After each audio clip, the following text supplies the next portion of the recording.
আমাদের দেশে হবে সেই ছেলে কবে কাজে না বড় হয়ে কথায় বড় হবে। ঠিক এই রুলসটাই আমরা রাজনৈতিক অঙ্গনে ফলো করছি। মানে কথা বলতে হবে, এমন এমন কথা আছে, আপনি পানি খাইতেছেন, পানি আপনার মুখ থেকে ফুফু ফুফু করে পড়ে যেতে হবে। কারণ যত বড় মুখ না তত বড় কথা বললেই তো মানুষ শোনে। আর এই মুহূর্তে আমার মনে হয় যে রাজনীতির অঙ্গনে যেটা চলতেছে, মানে একজন আরেকজনকে ছোট করার জন্য অথবা সাহস দেখানোর জন্য অথবা কটূক্তি করার জন্য এমন এমন বাক্য আনতে হবে যেন পুরা মানুষ হিলা যায়, মানে দুইলা যায় আর কি। হ্যাঁ, তো আজকে সার্জিস যে বক্তব্য দিয়েছে এটা সপক্ষে অনেকেরই অবস্থান আছে, আবার বিপক্ষে অবস্থান আছে। ভাসুরের নাম মুখে নিতে হয় না। যেমন ধরেন পরিমণি কালকে স্ট্যাটাস দিছিল 6 মাস হিন্দু 6 মাস মুসলিম, 6 মাস বিএনপি 6 মাস আওয়ামী লীগ, পাবলিক অপু অপু অপু বিশ্বাস মানে এরকম আর কি। সার্জিস নাম নেয় নাই। এনসিপির ব্লুটুথ বয় সার্জিস বক্তব্যের জন্য আওয়ামী লীগ আমলেই ছেলেটা কিন্তু বিখ্যাত, আমার বঙ্গবন্ধু আমার বঙ্গবন্ধু, তো ওই সময় থেকে বিখ্যাত। সো ডায়লগ তো সার্জিস দিচ্ছেই। তবে জুলাই আন্দোলনে যে ভূমিকা রাখছে, এখন এই ভূমিকা আস্তে আস্তে নাম না নিলেও বোঝা যাচ্ছে সেটা বিএনপির দিকে যাচ্ছে। তবে সার্জিসের এই বক্তব্যকে অনেকে স্বাগত জানিয়েছেন। কেন আসুন। সার্জিস বলছে এই বাংলাদেশে আর কাউকে শেখ হাসিনা হয়ে উঠতে দেয়া হবে না।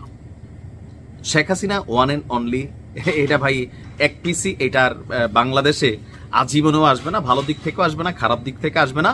Sheikh Hasina one and only piece. তবে সার্জিস বলছে যারা এখন জেলা উপজেলা ইউনিয়নে শেখ হাসিনা হয়ে ওঠার চেষ্টা করছে তাদের আমরা ঐক্যবদ্ধভাবে প্রতিহত করব। তো অনেকেই বলতেছে এই ডায়লগটা বিএনপির জন্য, কারণ জামাত আর এনসিপির মধ্যে মিল মহাব্বত, তারপর হচ্ছে ধরেন নির্বাচন থেকে শুরু করে যে কোনো বিষয়তে যেই সম্প্রীতি ভালোবাসা বা ধরেন দাওয়াত টাওয়াত কার্যক্রমে, তো সবকিছু মিলিয়ে জামাতের এই সাথে আসলে মেনশন করা হয় নাই।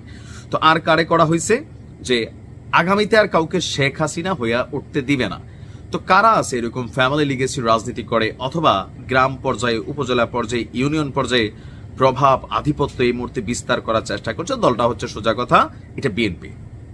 এই বার্তাটা বেসিক্যালি বিএনপির নেতাকর্মীদের এমনকি বিএনপিকে উদ্দেশ্য করেই সার্জিস এই বক্তব্যটা দিয়েছে। তবে এখানে তিনি দলের নাম মেনশন করেননি, কিন্তু কমেন্টের দিকে আপনি তাকালে দেখবেন আওয়ামী লীগ এবং বিএনপির নেতাকর্মীরা, কারণ কিছু আইডিয়া আমারও পরিচিত আছে, তো সবাই মোটামুটি সার্জিসের যে তুই আয় আয় গোপালগঞ্জ যাইয়া শিক্ষা হয় না, আর্মি না থাকলে তো ওই দিন ধুতি খুলা রেখে দিত, এরকম কিন্তু পাবলিক তো বোঝেনি, মজার মজার কমেন্ট করে। এরকম নানান কমেন্টে কিন্তু কমেন্ট সেকশন গরম যে এনসিপির কতটুকু ক্ষমতা, তুমি যে ভাই পুরানা ছাত্রলীগ, আবার ওই যে নীলুফার আপার একটা বক্তব্য দেখলাম ভাইরাল, আগে তো এদের বিচার করা উচিত, এরা তো মুনাফিক স্টাইলে আওয়ামী লীগের সাথে ছিল। তো এরকম নানান বক্তব্য কিন্তু বিভিন্ন জায়গা থেকে আপনার আওয়াজ উঠতেছে, এমনকি বিএনপির ভিতর থেকে অনেকে অনেক ধরনের কথা বলেন। তবে রাইট নাও ডক্টর ইউনূস সরকার প্লাস হচ্ছে দেশের সার্বিক সিচুয়েশন কেন্দ্র করে অনেকে মনে করেন যে এনসিপি নেতাদের বিরুদ্ধে কথা বলা যাবে না, কিন্তু এনসিপি নেতারাই বলছে যে আমাদের যৌক্তিক সমালোচনা করেন। তো সমালোচনার জায়গায় আপনি করতেই পারবেন, হুমকি ধামকি দেওয়া যাবে না। তো যাই হোক, এখন সার্জিস বলছে যে জেলা উপজেলা ইউনিয়নে শেখ হাসিনা হয়ে ওঠার চেষ্টা করছে। এখন রাইট নাও যদি আপনি মাঠ পর্যায়ে রাজনীতি দেখেন, বাংলাদেশের হয়তো হাতে গোনা 5 থেকে 10% এরিয়া জামাতের কন্ট্রোলিং, সেখানে জামাতও কিন্তু ব্যাপক প্রভাব প্রতিপত্তি বিস্তার করে। আর বাকি 90% এলাকায় উপজেলা ইউনিয়ন জেলা পর্যায়ে সবাই ধরেই নিছে যে আগামী দিনে বিএনপি ক্ষমতায় আসবে। কমিটি গঠন থেকে শুরু করে কে সামনের চেয়ারে বসবে, ঠিক আওয়ামী লীগ স্টাইলে অনেকগুলা অ্যাক্টিভিটিস তাদের মধ্যে চলে আসছে, যে কে কার থেকে বড় নেতা, ফেসবুকও গরম। এখন এগুলা এদেশে চলবে। তো এনসিপি কে এই ধরনের কিছু করে না, তারাও তো করে ভাই, তারাও করে। যে যেমন ধরেন ডাকসু নির্বাচনে মাহিনকে বসাই দেওয়া হয়েছে কেন?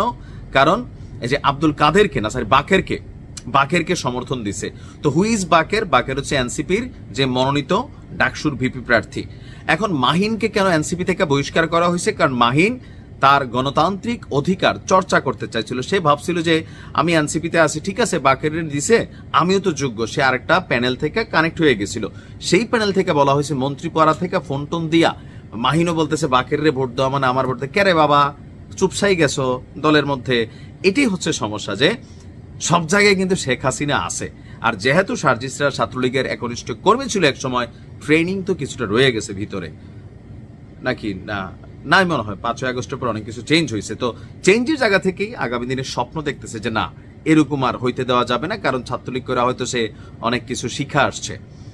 এখন বিষয়টা হচ্ছে যে সার্জিসের এই বক্তব্যকে পলিটিক্যাল অঙ্গনে কিভাবে দেখা হচ্ছে। একদিকে ভালো, আমরাও চাই না কোনো ফ্যাসিজম, অথবা এই যে বাংলাদেশে এমপি মন্ত্রীদের একটা সিস্টেম আছে ভাই, ওই দাদা এমপি ছিল, তারপর বাবা এমপি হয়েছে, ছেলে আবার মন্ত্রী হয়েছে, নাতি হবে, পুতি হবে, তো একটা ফ্যামিলির কাছে টোটাল রাজনীতিটা আটকায় যায়, সেখান থেকে বের হয় না। বরঞ্চ ওই এলাকায় একই দল করা বাকি মানে যে নেতারা আছেন তারা দৌড়ের উপর থাকেন, আর ভিন্ন দল যারা করে তারা কিন্তু ভালোই থাকে, কারণ ভোটের মাঠে এদেরকে দরকার লাগে। তো ফেসিবাদী বা ফেসিজম বা ফেসিস্ট হওয়ার যে প্রবণতা, এটা আসলে কোথাও কোনোভাবেই কাম্য না। এই জায়গা থেকে সার্জিসের এই বক্তব্যটাকে অনেকেই স্বাগত জানিয়েছেন। কমেন্টগুলো পড়বেন, মজা পাবেন। ভালো থাকুন।